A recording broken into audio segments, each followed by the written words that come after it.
Bom dia a todos, bom dia a todas. Vamos para a nossa revisão, essa revisão que é a segunda revisão que estamos fazendo. Hoje nós vamos fazer Roma e Idade Média. Lembrando com vocês alguns aspectos assim mais elementares, né, da história romana. Lembrando que a história romana, a gente chegou a fazer uma parte dela nas aulas pela manhã. E depois, logo veio a pandemia e a gente se enfiou dentro de casa e daqui de casa nós não saímos mais, né? Estamos aqui, portanto, né, isolados de verdade até hoje, né? Caso você não esteja isolado de verdade, caso você esteja saracoteando por aí, toma cuidado, não vai sair se você não realmente precisar. Vamos trabalhar. A história romana. Aí não adianta cair nessas histórias do tipo assim, porque a minha tia me falou que se eu comer bastante alho, eu não vou pegar. Só se você estiver se protegendo de vampiro. No caso de vírus, é melhor confiar no que os cientistas têm a dizer. Bom, vamos lá, vamos trabalhar. Claro que a imunidade, claro que a vitamina D, claro que todas essas paradas aí que vocês aprendem, né, com o professor Proença, tudo isso daí ajuda vocês a se proteger. Mas, né, é um vírus.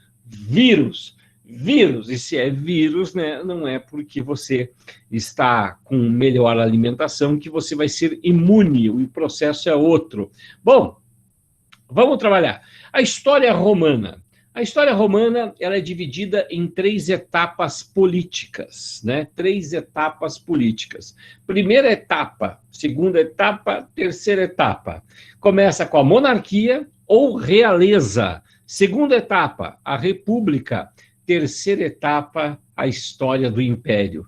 Professor, eu nunca entendo bem a diferença entre a primeira etapa, a monarquia, que tinha rei, e o império, que tem imperador.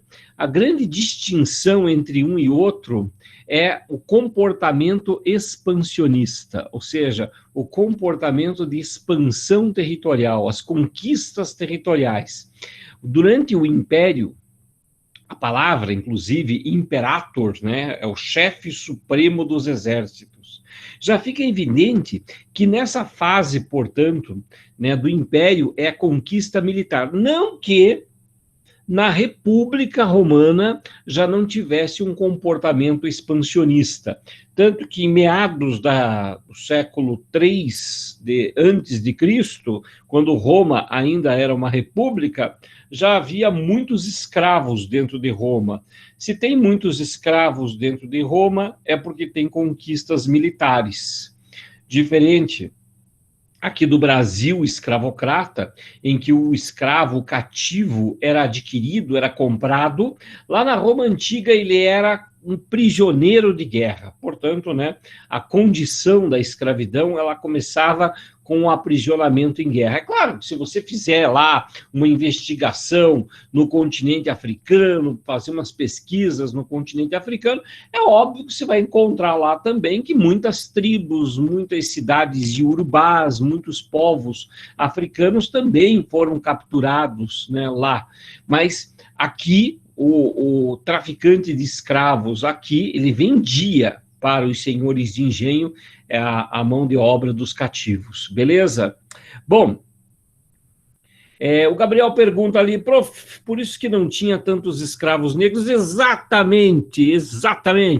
O Gabriel ali matou a charada. Lá na Grécia Antiga, lá na Roma Antiga, eles conquistaram os povos ao redor deles e não eram povos africanos, né? Portanto, associar a escravidão com a cor da pele, né? O escravo é que foi, né? O africano é o escravo. Não, né? Na antiguidade é o prisioneiro de guerra.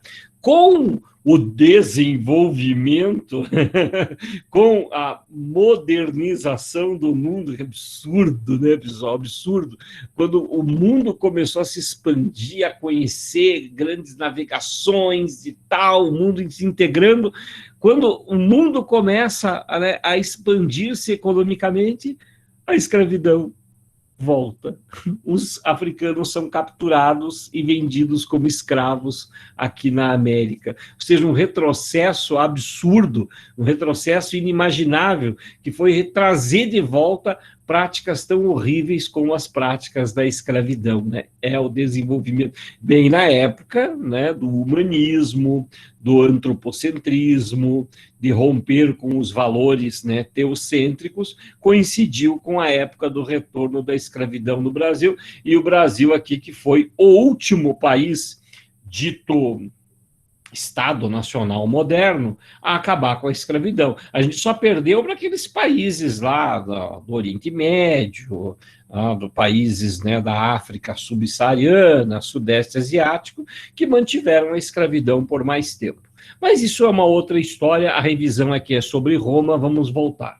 Então, a República Romana já era escravocrata, já estava em processo de conquistas territoriais. E também a República Romana é o espaço de muitas tensões sociais, né? É o espaço de muitos dilemas internos, de muitos conflitos internos. A história da República Romana, das tensões sociais internas, é a história dos plebeus reclamando por mais direitos. E isso provavelmente vai cair na tua prova do vestibular da Federal. O quê? Momento vidência agora? Pega aqui a bola de cristal, nossa, que troço sujo encebado. Pega a bola de cristal e eu estou descobrindo que vai ter aqui uma questão sobre a República Romana e as lutas plebeias. É isso? Não, claro que não. Não é isso, pessoal, não é isso. É que lá em Sociologia tem um texto obrigatório de leitura, que é o texto do Nicolau Maquiavel. Quando a gente fala Nicolau Maquiavel, todo mundo já pensa em absolutismo monárquico, já pensa, né, no sistema do principado, porque o nome do livro é O Príncipe e tal. Mas a Federal, ela colocou como leitura obrigatória um outro texto do Nicolau Maquiavel, Comentários sobre a Primeira Década de Tito Livio. E nessa obra, Comentários sobre a Primeira Década do Tito Livio, ele tem o elogio do sistema republicano, das lutas sociais plebeias, conseguindo direitos, né, junto ao Senado, conquistando espaços políticos, e isso, portanto, né, é uma forma de o Maquiavel elogiar, portanto, né, a história da República Romana e o modelo republicano, bem importante isso, tá? O Gabriel falou, é ele que vai fazer a prova, não sou eu que faço a prova, e mesmo que fosse convidado, várias vezes, já faz a questãozinha da prova, eu já digo que não posso, porque eu sou professor de pré-vestibular, é meio complicado, poderia haver aí algum tipo de conflitos de interesse, então é melhor a gente não misturar alhos com bugalhos. Mas, enfim, a Federal não vai botar na lista para você ler o Nicolau Maquiavel e não vai colocar uma questãozinha para valorizar quem leu a parada e tal, e assim por diante, beleza? Então seria, digamos assim, o justo a fazer sobre isso.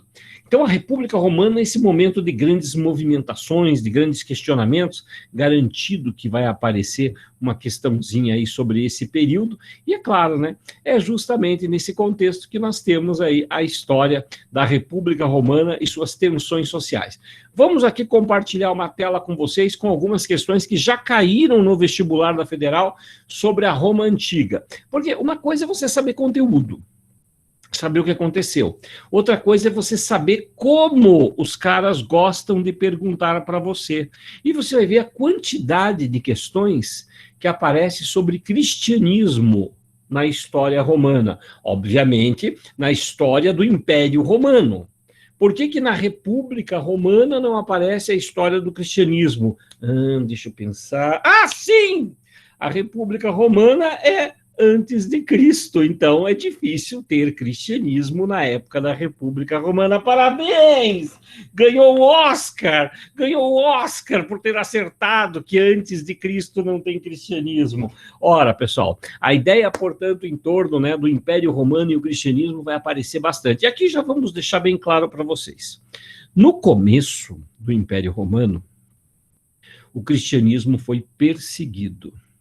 Depois, o Império Romano tolerou e oficializou o cristianismo como a religião do império. Então, uma religião que inicialmente eram de povos dominados, de povos pobres, inclusive o cristianismo, ele é uma subdivisão do judaísmo, ele era perseguido pelos romanos e perseguido pelos judeus. Ele vai se tornar a religião oficial do Império Romano. Muito interessante esse aspecto, vale a pena lembrar. E vamos então à questão que caiu no ano longínquo, mas não esquecido, de 2009, e diz o seguinte: no ano de 313 depois de Cristo, o imperador Constantino reconheceu o cristianismo como religião oficial do Império Romano. A federal errou o enunciado, errou o enunciado. O imperador Constantino, ele passou a tolerar o cristianismo. Mas como a gente não consegue marcar falso no enunciado, deixe quieto, tá? Mas daqui a pouco vai aparecer o conserto aí.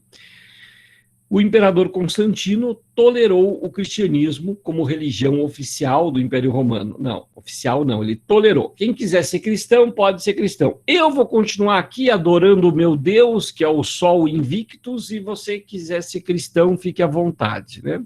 E foi o Constantino, inclusive, que teria feito isso depois de ter visto no céu uma cruz. E essa cruz dizia, in hoc signus vinces, né? Hoc signus vinces. O que eu estou vendo ali? Eu estou vendo não esquecer de comprar arroz no mercado. Meu Deus, tem que fazer poupança, minha lista de coisas para fazer. Mas, enfim, in hoc signus vinces. O que significa isso? Com este símbolo vencerás, né? Com essa cruz vencerás, aparecia. E aí o Constantino libera o culto cristão, né, dentro das fronteiras do Império Romano.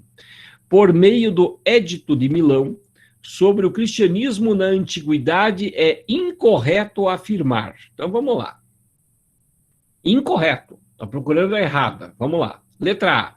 Os primeiros cristãos sofreram grandes perseguições por motivos políticos. E tem muito mais a ver com a questão religiosa, né? Porque a religião é uma coisa muito séria, né? Quando você tem, dentro de uma determinada cultura, a predominância do paganismo, como era o caso dos romanos, que acreditavam nos deuses gregos com o nome trocado e tal, e você tem um grupo que resolve ser de outra religião, se esse grupo ficar lá na dele, quietinho, tranquilo, lá na dele, lá com culto doméstico, tudo bem.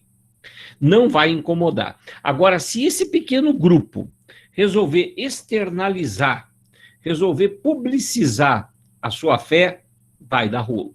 Vai dar rolo. Um exemplo agora mais recente, né?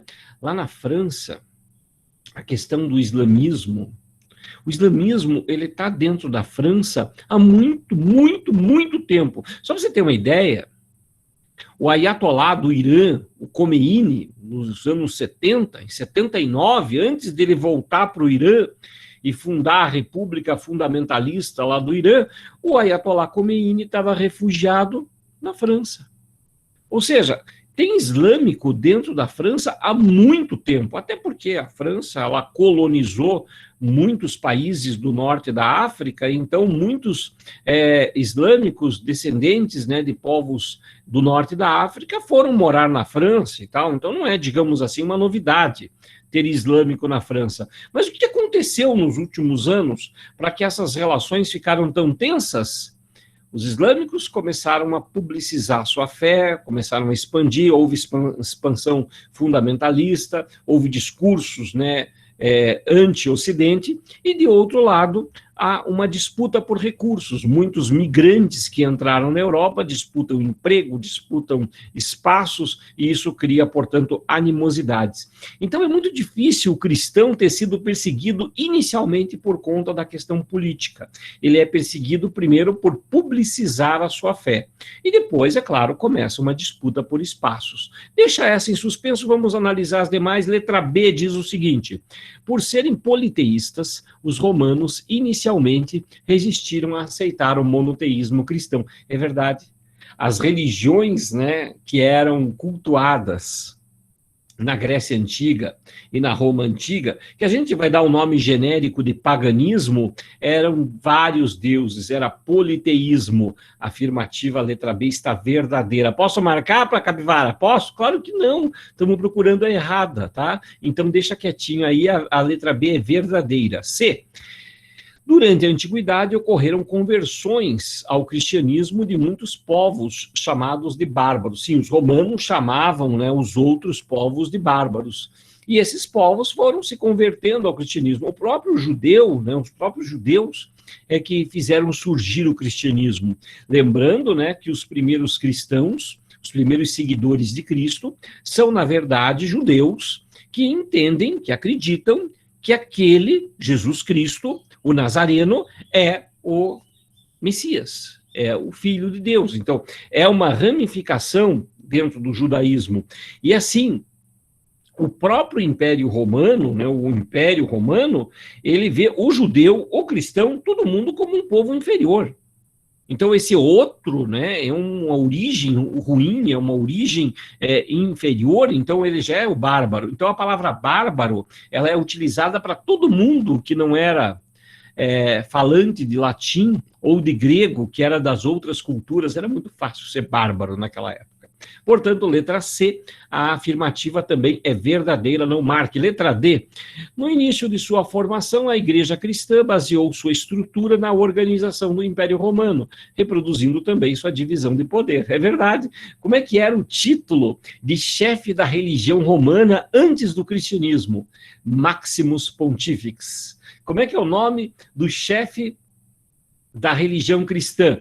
Papa. Ora, e Papa ou sumo sacerdote ou sumo pontífice. Inclusive, por muito tempo, a Igreja Romana utilizou o latim nas suas celebrações, né, nos seus momentos de congregação, justamente por conta dessa herança romana. A letra D, afirmativa verdadeira. E, a partir do Édito de Milão, ficou estabelecido que somente autoridades religiosas poderiam determinar os rumos da igreja. Gente, imagina só que o Império Romano vai oficializar a igreja e vai dizer, ó, gente, quando se fala aí de religião, a gente sempre tem que lembrar que apenas autoridades religiosas podem decidir as coisas, que nenhuma pessoa política pode decidir as coisas. É óbvio que os políticos começaram a ditar as regras de como se praticava o cristianismo na Roma Antiga. O próprio Constantino é um que vai se meter nisso, né? É claro que ele vai se meter nisso, ele vai dizer, ó, gente, eu vou liberar aqui o culto cristão, mas vamos combinar. Em vez de ficar guardando o sábado, que nem os cristãos primeiros faziam, não vou usar a expressão primitivo, porque sempre a ideia de uma coisa de inferior, né? Primitivo que veio primeiro, né? Mas os primeiros cristãos, eles guardavam o sábado, tal como o judaísmo também guardava o sábado. E assim, quando Constantino permitiu a liberdade de culto, o que o Constantino faz? Ele troca o dia a ser guardado. Em vez do sábado, passa a ser o domingo. Os cristãos se adaptaram rapidamente a isso, até porque domingo também tem um significado muito importante na cultura cristã. Domingo é o dia da ressurreição. Então, não teria problema, né, que fosse no domingo também.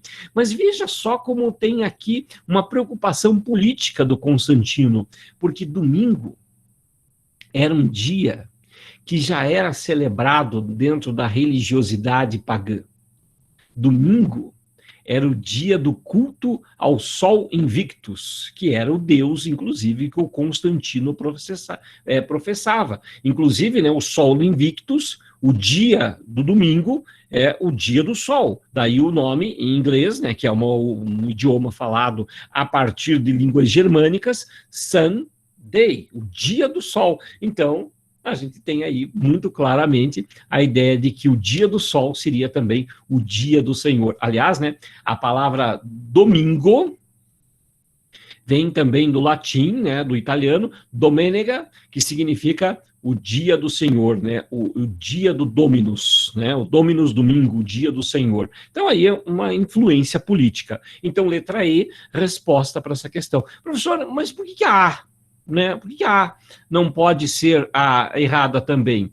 Porque a letra A, pessoal, ela não diz apenas por motivos políticos. Cristãos foram perseguidos por aspectos religiosos, sim, mas também por motivos políticos. Como ele não colocou apenas por motivos políticos, a letra A não está errada. Sim, foram perseguidos também por motivos políticos. À medida que os primeiros cristãos começavam a professar a sua fé publicamente, eles também estavam dizendo que o imperador romano não era Deus.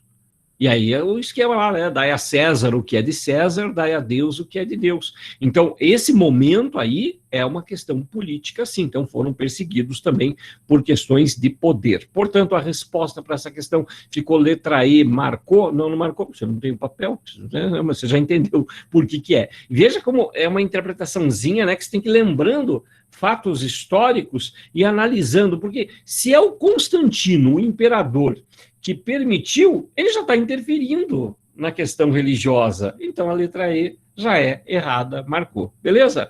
Tranquilo. Vamos para a próxima. A próxima questão, pessoal, caiu em 2011. Ai, foi o vestibular que eu fiz, foi quando eu passei na faculdade. Ah, essa aqui não, desgraça do professor Capivara do tempo que tinha 3 dias seguidos de vestibular da Federal. Você fazia o primeiro dia de prova no domingo, aí você fazia 3 disciplinas, na segunda-feira você fazia mais 3 disciplinas, e na terça-feira você fazia a redação e fazia as discursivas. Todo mundo fazia discursiva. Mas aí, quando ia corrigir, eles verificavam a redação. Não zerou na redação, beleza, passa. Verifica lá as matérias de matemática e física. Não zerou em nenhuma das duas, beleza, passa. Química e biologia não zerou nenhuma das duas, passa. Você não podia zerar em nenhuma disciplina. Não zerou em nenhuma, beleza. Aí classifica a sua discursiva, vai ser corrigida. Então, era assim que funcionavam 3 dias de muita loucura em Curitiba, né? Aquela movimentação toda, e daí até o dia do resultado do vestibular da Federal, que saía no jornal, um jornal impresso, né? Que era colocado para a galera, portanto, né? Era gratuito e ainda falavam no rádio o nome de todos os aprovados. Ficava lá, né? 20 horas lendo a lista de todos os aprovados. Não era tanto também, né? Eram só uns 2.000 candidatos aprovados, hoje tem para mais de 5.000 aprovados, eu acho. Mas, enfim, vamos continuar aqui. Questão de 2011. Eu sou do tempo ainda das somatórias, pessoal. Aliás, quase todos os professores de vocês, né, que fizeram federal são do tempo da somatória, provavelmente. 2011 diz o seguinte: o cristianismo, mas de novo, cai bastante mesmo. O cristianismo católico tornou-se religião oficial do Império no ano 380. Viu como a própria federal se corrigiu? Se corrigiu em relação à outra prova que a gente fez, em 2011 eles colocaram, né, a oficialização aconteceu depois. Data da edição do famoso Édito de Tessalônica, outorgado pelo imperador Teodósio. Desde a sua criação até este momento, a caminhada foi dura e difícil para os seguidores de Cristo. Exemplo disso foram as perseguições movidas por alguns imperadores romanos, eternizadas pelos relatos fantásticos e emotivos de vários escritores e historiadores cristãos. Podemos apontar como principais causas dessas perseguições. Olha só que interessante. O autor da questão, ele fala, o cristianismo tornou-se oficial no século IV, mas até chegar nesse dia foram muitas perseguições. E aí vem a pergunta, será que a pergunta vai vir sobre a oficialização? Ou a pergunta vem sobre o momento da perseguição? Lá no finalzinho ele fala, podemos apontar como principais causas dessas perseguições. Professor, mas é óbvio que ele está perguntando isso, gente, é óbvio para você. Óbvio para você. Muita gente lê o texto, sabe Deus com a cabeça onde? Outros leem o texto com muita dificuldade e ainda não entendem, por conta de analfabetismo funcional. As pessoas muitas vezes têm dificuldade em interpretar o texto. Se você é uma dessas pessoas, e aqui eu falo assim de coração muito livre, muito aberto, porque eu era e sou uma dessas pessoas. Eu fui treinado a entender, mas eu tinha muita dificuldade. Dica, vai lendo e vai grifando os verbos e os conceitos, tá? Verbos e conceitos. O cristianismo católico, conceito. Religião oficial, conceito. O Império Romano, conceito. Tá? Data da edição do famoso...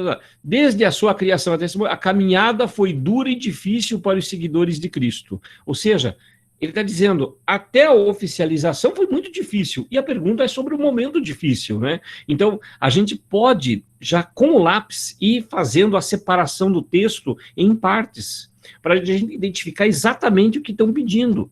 Claro, isso para quem tem um pouquinho mais de dificuldade e tal, e claro, você tem que treinar essas coisas, e não adianta ter medo. Eu estou olhando as listas de questões disponíveis lá, você acredita que a galera está fazendo pouquíssimas questões?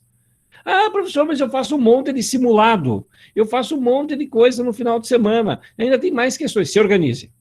Se organize, coloca lá o horário do dia. De manhã você assiste a aula, de tarde você vai lá e vai responder questões. Beleza? Poxa, mas tem uns assuntos que eu tenho que ficar horas em cima para conseguir entender. É porque você não pegou o fio da meada. Se você não pegar o fio da meada, vai levar 3 horas para fazer o diacho do polinômio. Vai fazer em 5 horas a coisa do movimento retilíneo uniformemente variado. Ou seja, é importante que se você encontrar dificuldade, já vai pedir ajuda. Não fica tentando descobrir por si mesmo, perdendo um tempo precioso sobre isso. Vai atrás, fala com os profs, fala, ô, professor, me ajuda aqui e tal. Faz que nem vocês fazem aqui com história. Encontrou a dificuldade, professor, por que essa está errada?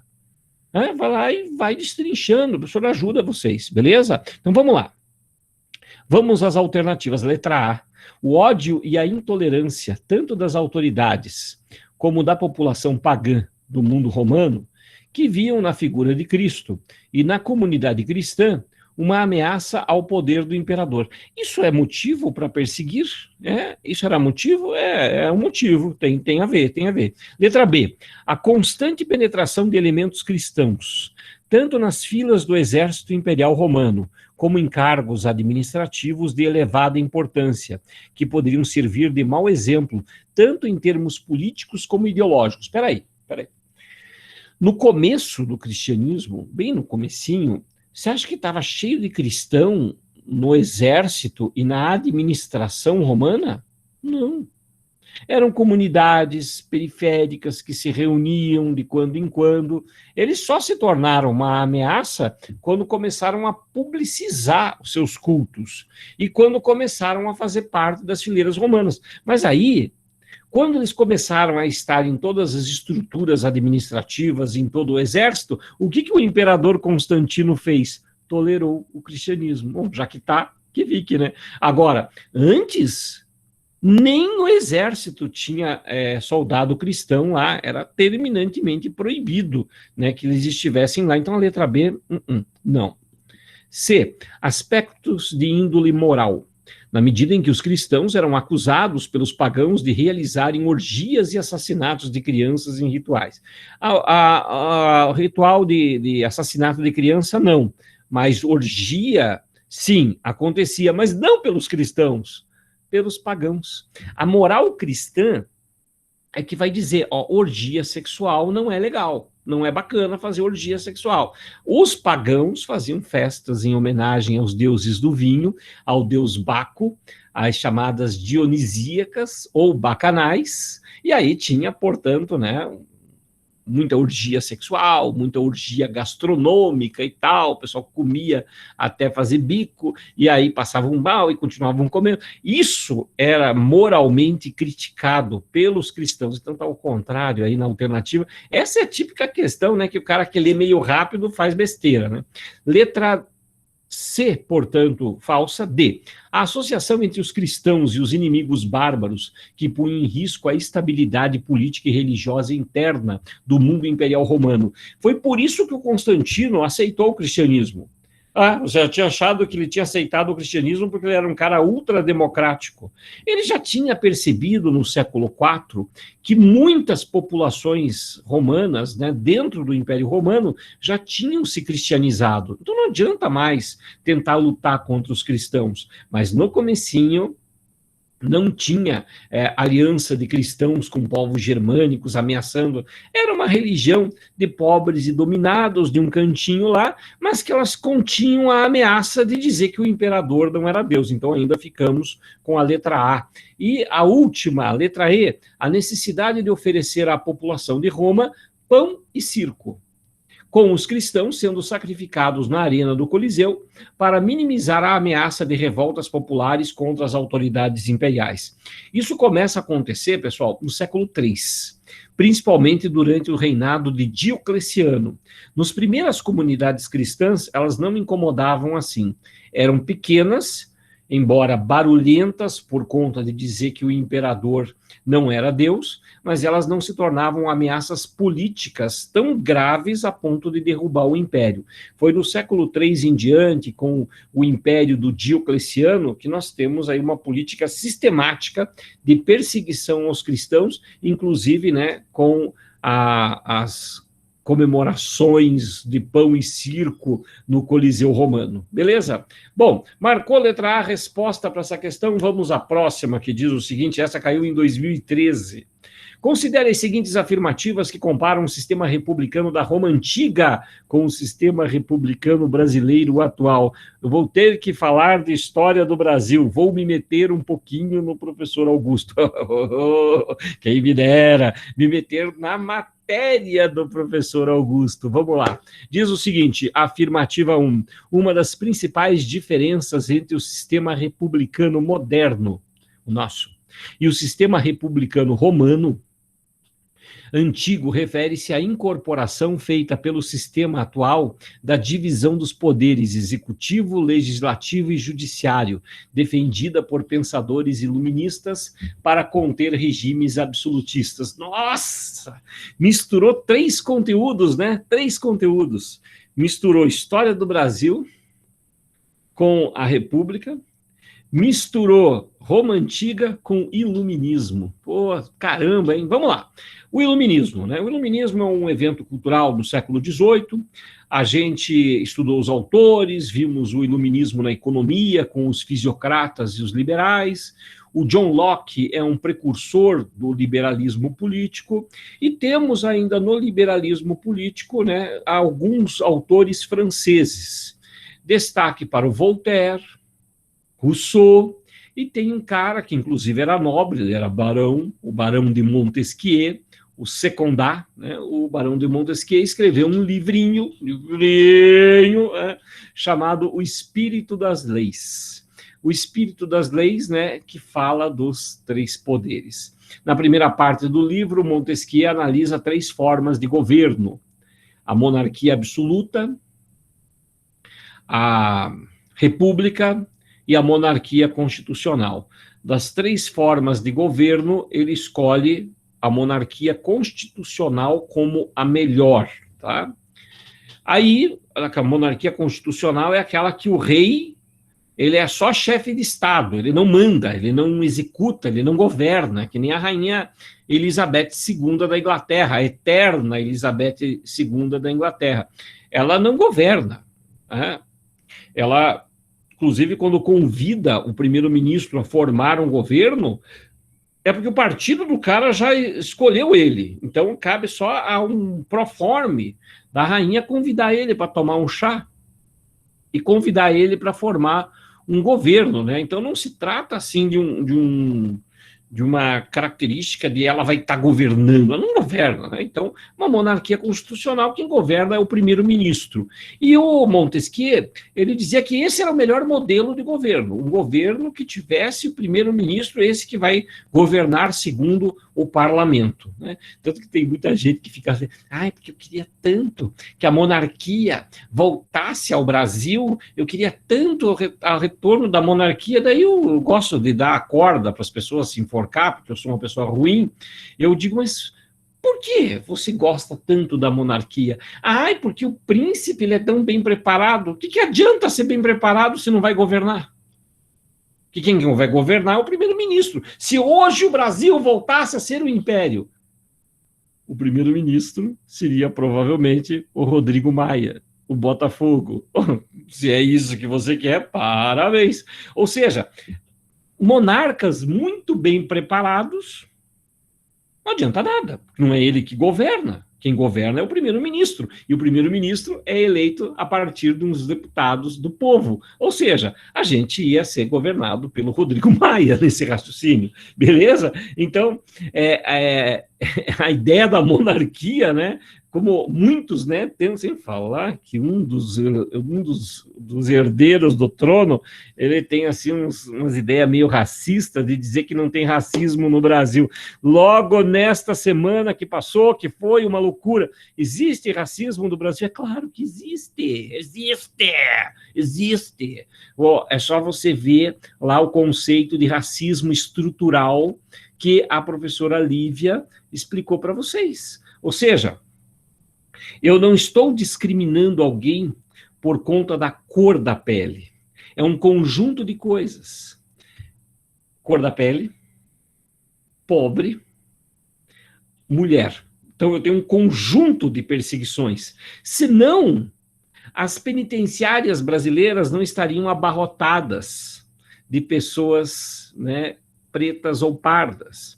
Se fosse assim, qualquer indivíduo na fila do mercado que abrisse uma cerveja antes de pagar, seria levado para fora. Não estou dizendo que aconteceu isso com o cara, né, na quinta-feira, não estou dizendo que foi isso. Foi um outro caso mais antigo, inclusive, com o mesmo mercado.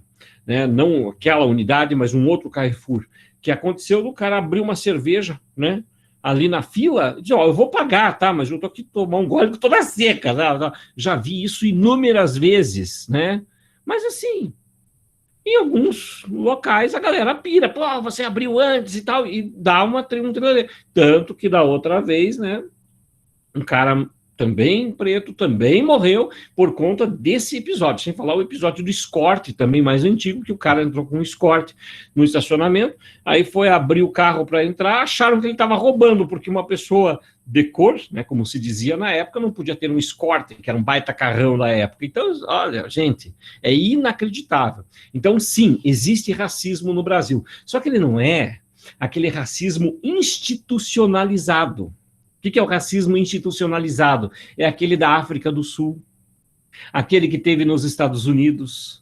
Então as pessoas dizem, não tem lei racista no Brasil, então nós não temos racismo. Temos sim. É só você ver os índices, né, de gente que vai à prisão, é só você ver os índices de pessoas que têm já sua pena cumprida na penitenciária, mas a lei de execução penal ainda não o libertou, apesar de ter cumprido toda a sentença. Ou seja, existe, né, uma questão estrutural, bem importante isso, pessoal, bem importante. Vai que ainda dá tempo de aparecer isso numa questão de redação, e assim, é repetido, né? Não, nós não temos racismo. Gilberto Freire falou que a gente não tinha racismo no Brasil, mas tudo bem.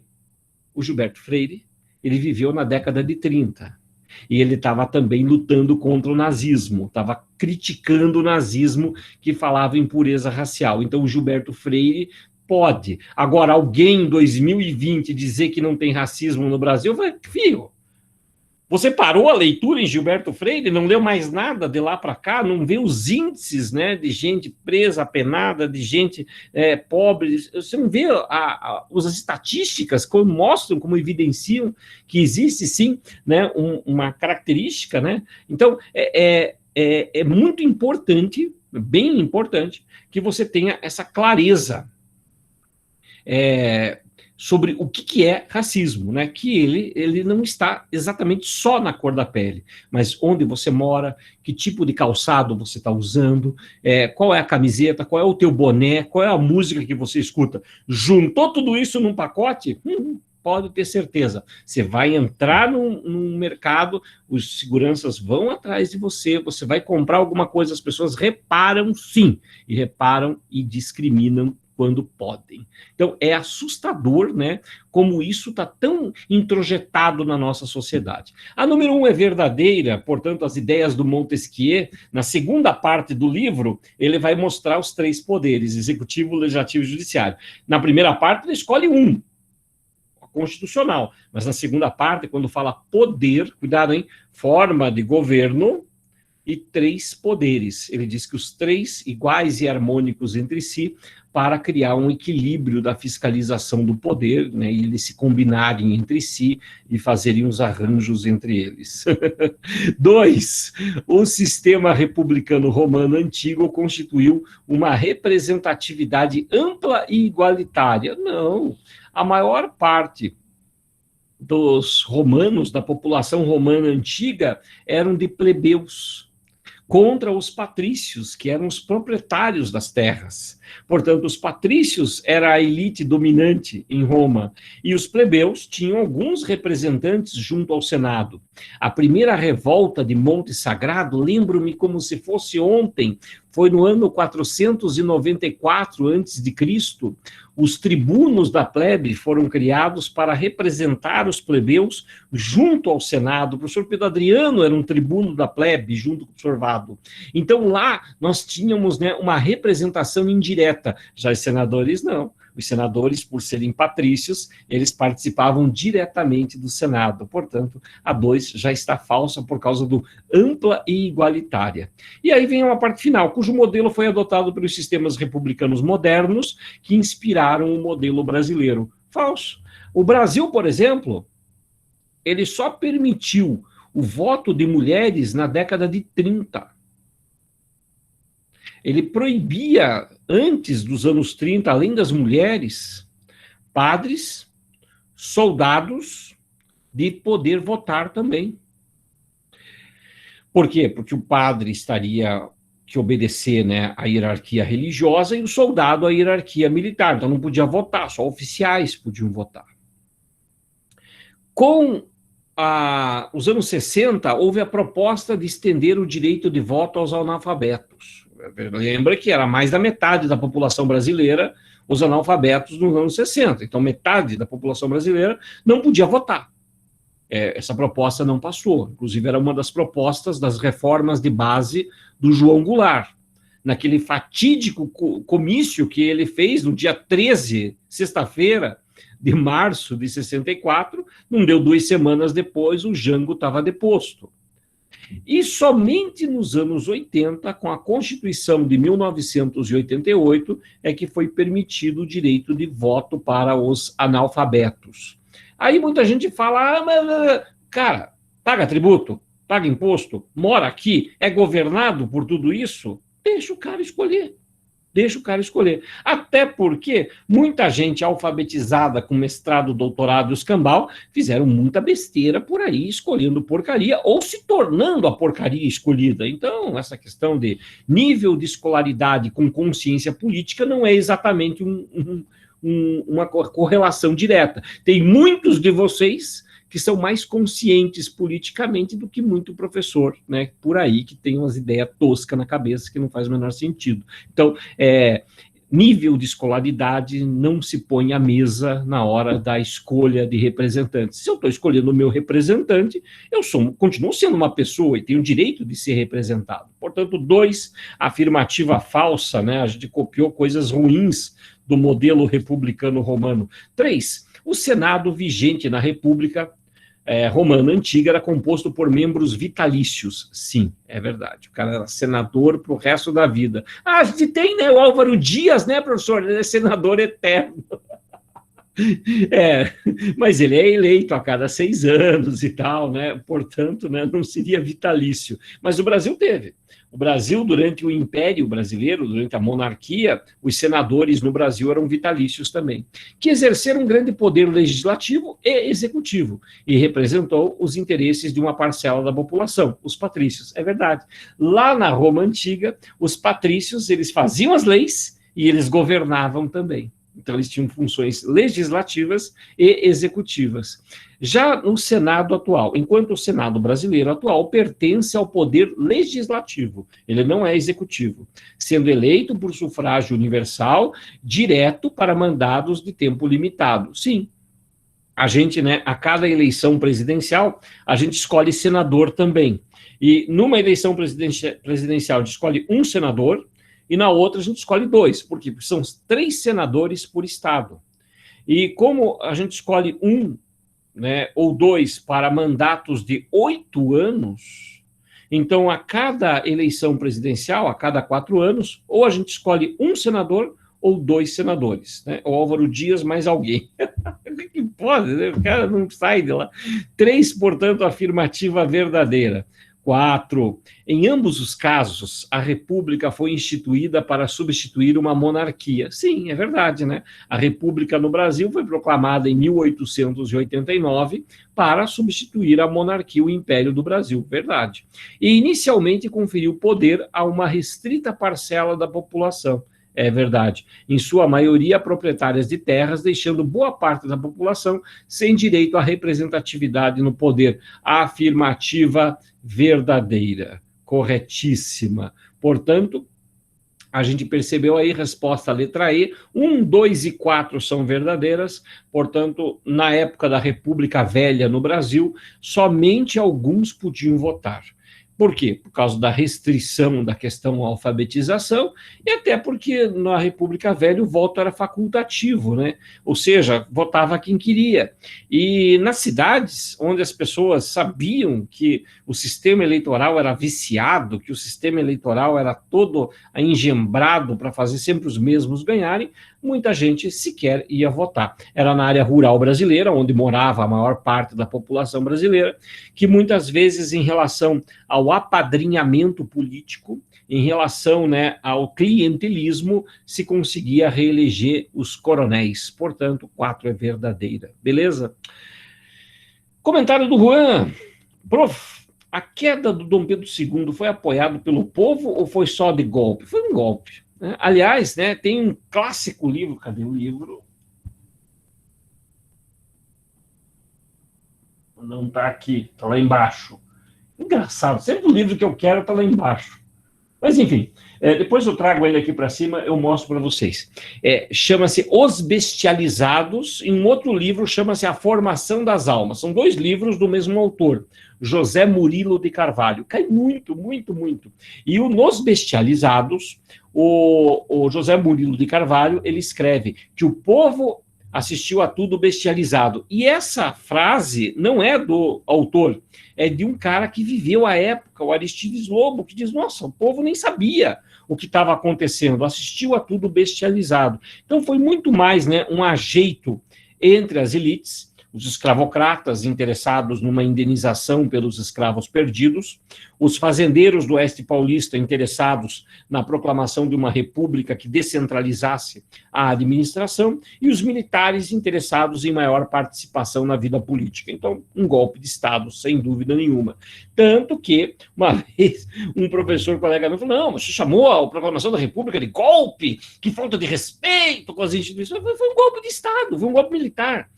Naquele ano, caiu uma questão da Federal, referindo-se ao 15 de novembro como um golpe militar. E aí vinha aquele gostinho maravilhoso da doce vingança. Olha, caiu essa questão. Golpe. E eu não fico tripudiando em cima. Eu gosto de ver o sofrimento da pessoa aguardando para ver se eu vou zoar ela ou não. E geralmente não zoo, mas gosto de ver o sofrimento. Beleza? Moçada, vamos fazer aquele intervalo rápido. Voltamos às 11 horas com a segunda parte da nossa aula de hoje e vamos fazer uma retomada sobre Idade Média, também com questões que caíram no vestibular da Federal. Fique bem. Volte daqui a pouquinho aí para a continuidade da nossa aula, beleza? Um abraço, até logo, pessoal. Vou interromper a gravação aqui, e aí vão ficar 2 arquivos, né?